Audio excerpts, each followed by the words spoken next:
Hey, this is Matt once again. What about in the videos of the paid request? It's time for Bjorn. I'm sorry I mispronounced that name. I apologize. For those interested in requesting any type of videos, topics, reactions, reviews, video game playthroughs, topics, tier lists, whatever, feel free to send it either directly to my PayPal or join my Patreon. Both links are down below in the info box. And this is for a film called The Zone of Interest, which I guess is up for an Academy Award. It's from A24. Although I will admit, when they're not, I know people will go, well, Matt, they're not really making the films. Well, here's my thing with A24. They're still the company picking movies to distribute. And it's not a company that's worried about big box office.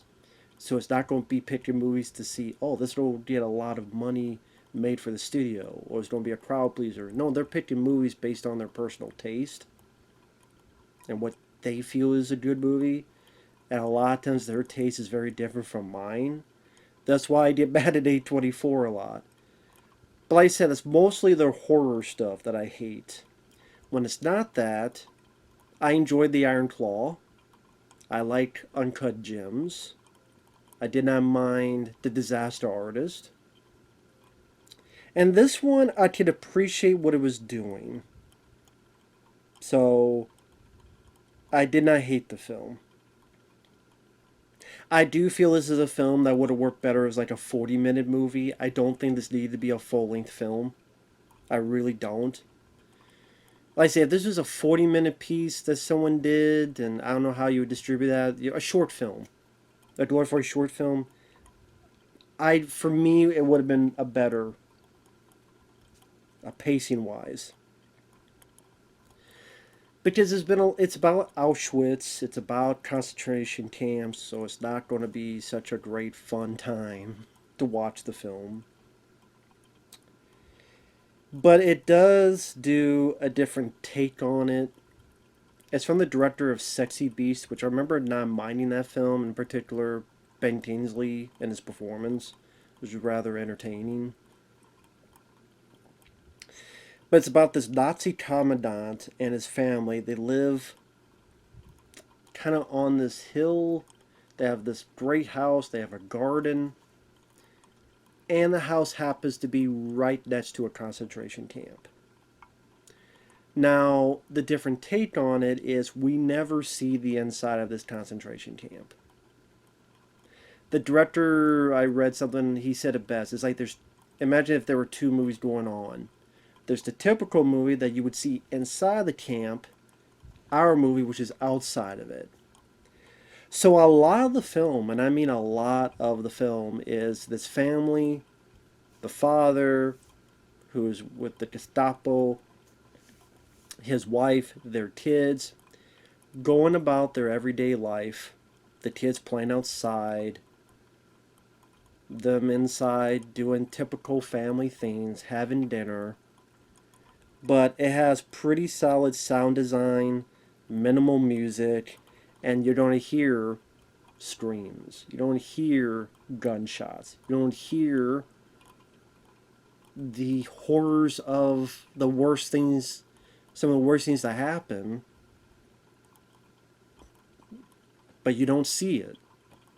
And that's what it gets into. It's what you mind things, not what you actually see. And that's why because I'm sitting there going, well, what more can you say with the Auschwitz when there's been so many movies? There was The Gray Zone, there was Schindler's List, many other movies. And I'm like, okay, well, this is, as people call it, the banality of evil, people being complicit, where people pretend that their lives are fine. They go about their everyday life, either the kids dressing up in their father's clothes, which happens to be a Nazi uniform, they're trying out their dad's clothes and boots, or they're going about their day.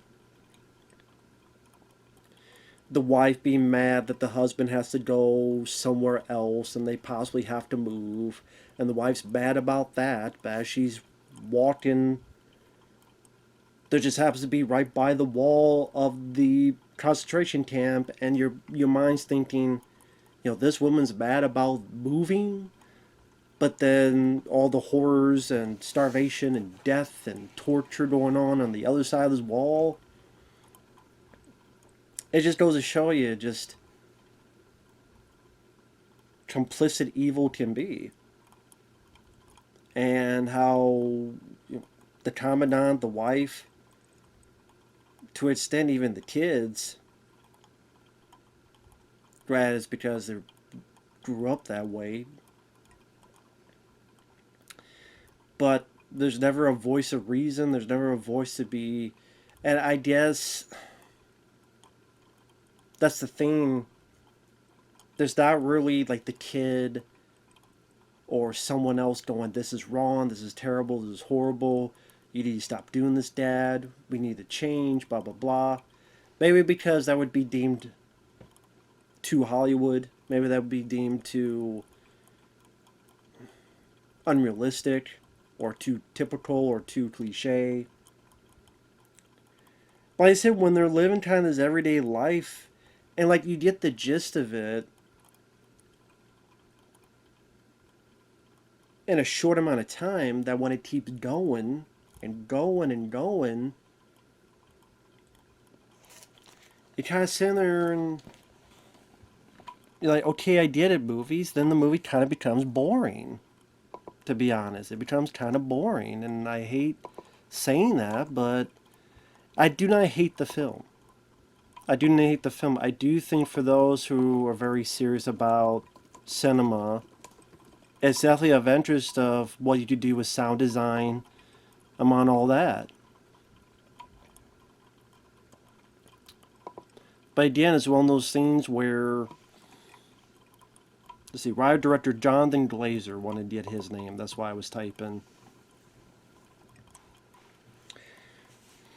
Where it's like either the mom of the woman comes by and she's like, "Wow, you're right next to this? Oh yeah, okay, well that's a bit weird." Or the wife is talking about the vegetables and the garden, and again, you'll see in the distance smoke coming from the camp.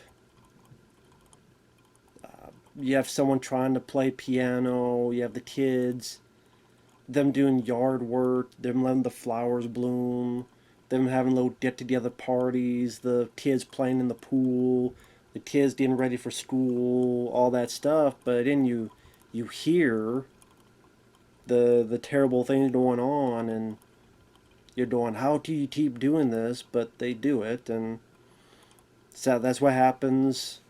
That's what happened all the time. That's the reality of the situation. Is that how many times are people just, they hear the screaming, they hear the yelling, and they're not going to be action hero. They're not going to be, to them a hero is just a sandwich, if that. And that's what I mean. I think it gets what it's doing in a perfect 40 minutes, and it doesn't need to be an hour and 40 some minutes.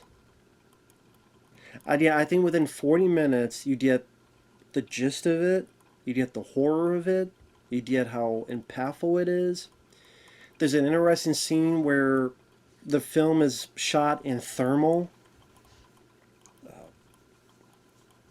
How do I put it? Okay, if someone saw me play Call of Duty Modern Warfare, and the scene where you're in the plane up above and you have the thermal scan where it's like black, white, gray, and you see the figures blinking, you're supposed to shoot at the bad guys and not hit your men. Like, that's what I mean by thermal scan. So not, Predator type of thermal scan, but more the black, white, gray one. And for what I understand, the director did that because the movie, in his mind, is thinking, okay, there would be no lights here. But if we put lights on, it would be like, well, where is that light coming from? And how would that be lit? So the only way to shoot the scene is let's do a thermal. And also be kind of like, this lady is sort of a beacon of goodness in this dark realm. Where this woman, not part of the family, but this woman goes and tries to get food for some of these prisoners who are starving. Which apparently, based on true stories, there were people that did do that, and did the best they could with that. But that's what I mean. If you think the story's going to go anywhere, it doesn't. Because it's, are we going to move here? I don't know if we're going to move here. Well, maybe he's going to take this position, or maybe he's going to go back to the camp. Well, actually, some people are going to be moved in, and because these people in the camp are going to be moved to the gas chambers, and then your commandant thinking the best way to use the gas chambers. And that's pretty much what it is until, spoiler alert, like the end of the film is him,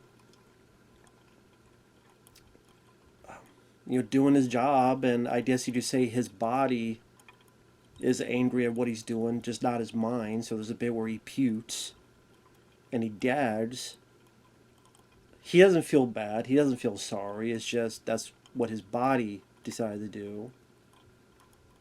And try to have this kind of back and forth where there's janitors cleaning, much in modern day, sort of this museum for people to remember the horrors.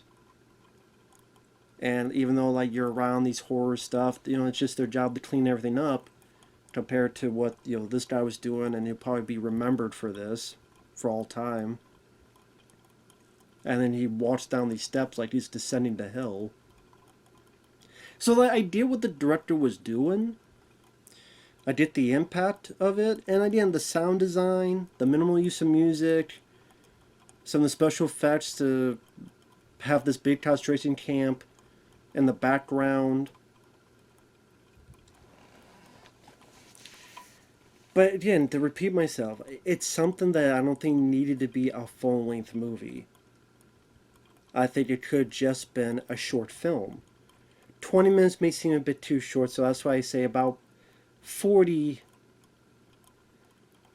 minutes would be push it. But like that full length, I don't see it that way. That's just me. So again, I just think it was worth a watch. I would never see it again. I had no issues with the acting. I appreciate a director coming at it in a different angle, because once you have films like Schindler's List, you're sitting there going, well, how the hell can you beat that movie when it comes to that? Because, spoiler alert, okay, I know this is Wikipedia, but the showcase, when I talk about the plot, the commandant receives word that he's being promoted to deputy inspector of all concentration camps, must relocate near Berlin. He objects, but withholds the news from his wife for several days. His wife wants to stay there. He moves. The wife's mother comes to stay, but is horrified at the sight of the flames of the crematorium at night, and leaves. Months after, he says with an operation named after him that will transport hundreds of thousands of Hungarian Jews to Auschwitz to be killed. He moves back and reunites with his family. He attends a party.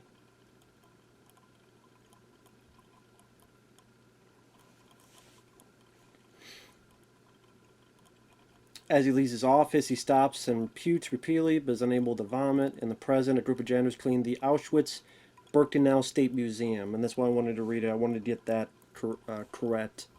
The Auschwitz-Birkenau State Museum, which is a site which is there because you don't want to erase history. You want it to stay there for people to remember and be horrified.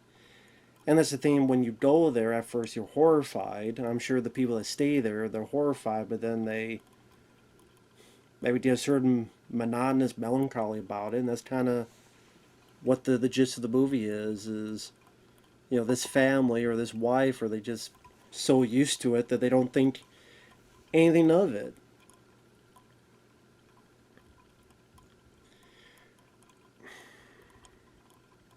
So again, my big problem is that, which is not apparently not a lot of people's problem. Again, to me, I don't think the pacing was that great because I think things were overextended, over long, and again, I think with a tighter pacing, you would have gotten the full gist of it, the full emotional impact, but in half the time.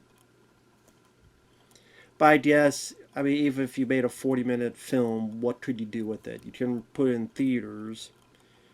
So, okay, make it a full length film, and there you go. So,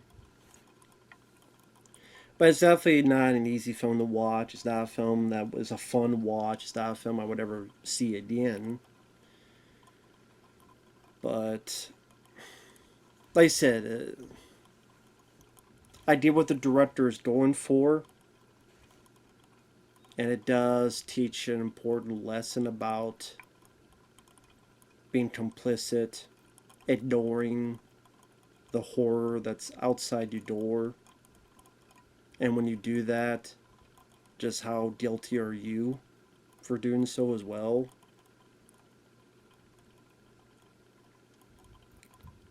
I'm sure that's supposed to reflect on our day of our lives where you see all this horror on the news, but at the same time, to me, that's different where there truly is nothing you can do when it's, thousands and thousands and thousands of miles away, and but also you maybe to higher ups, higher powers.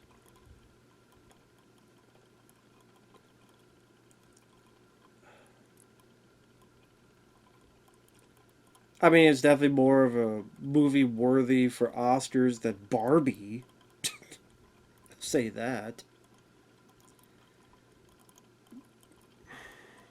But again, it's not going to be everyone's cup of tea. I would never have seen this film unless for the request. Like I said, I could at least you don't see anything. So at the same time, it's easy to watch, but at the same time, the sounds and the what you imagine is definitely potent.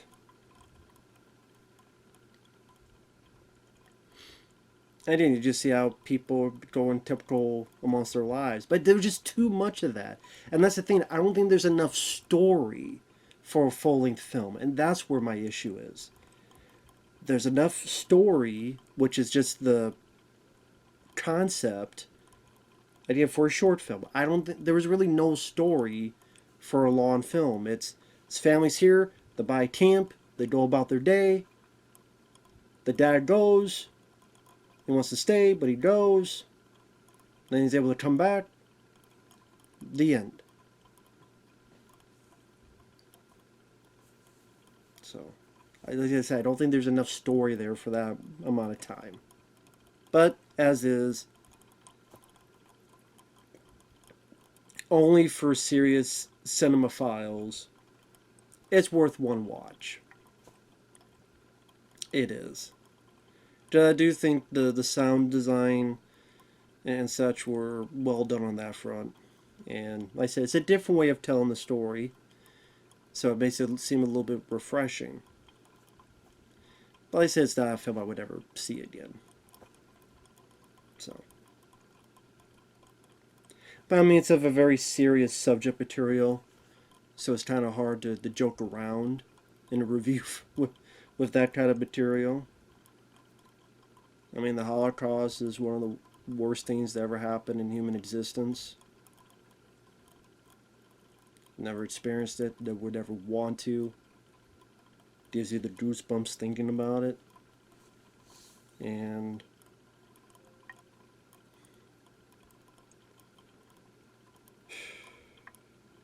man, I don't know what else to say. Just words cannot. I don't have enough words to convey how horrific that whole thing was. And sadly, I mean, they're, I don't know up to that status, but there's, I don't know, the world sucks a lot of times. I'll say that. The world sucks a lot of times, even to this day. You know. Will be a time that we change as a humanity. I don't know. But maybe some of us will be like that lady going out there once in a while to give a piece of food to someone, and maybe out there you'll find someone or be a little beacon of hope for someone, and maybe that little bit will keep humanity going for another 15 minutes before the next catastrophe. Who knows?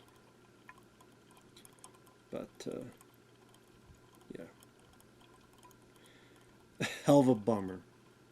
But, I mean, it's about Auschwitz. What would you expect? Sunshine and rainbows. But I said, I do appreciate the difference of not showing inside the camp and not seeing the stuff. So